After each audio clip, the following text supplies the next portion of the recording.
आदमी जो है कोई छुड़े लाते और उनके साथ गलत हरकतें करते गुनाह की, जिसकी वजह से ये प्लान हो जाता। इस तरह की चीज़ों को खुद मरीज इलाज कैसे करे, इसका ज़रा समझाइए और साथ ही साथ का इजाज़त भी अता फरमाइए हुज़ूर।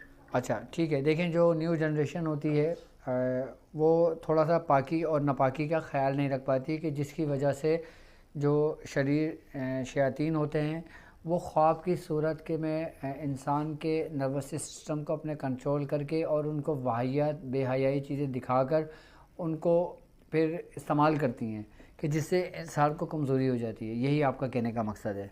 तो उसके लिए बेहतर तरीक़ेकार यही है कि आप लोग पाकीज़गी का ख़याल रखें और अपने शागिर्दों को, अपने मुरीदों को, और जो लोग जिनके लिए आप ये इलाज करवाने हैं उनको सबसे पहले तंबीह ये करें कि वो पाकीज़गी का ख़याल रखें।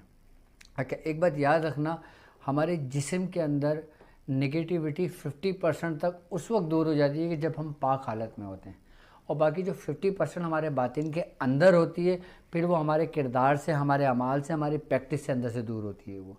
यानी कि ज़ाहरी हालत में जब हम गुस्ल कर लेते हैं, हम वज़ू की हालत में होते हैं, तो ज़ाहरी जो नेगेटिविटी होती है वो हमसे दूर हो जाती है।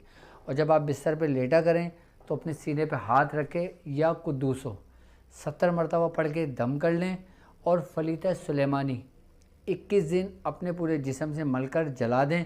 तो इंशाल्लाह जो ये असरात हैं, जो ये आसेब हैं, ये आपके करीब नहीं आएंगे और आप इंशाल्लाह ताला इससे बिल्कुल ठीक हो जाएंगे इंशाल्लाह ताला। ठीक है। और इस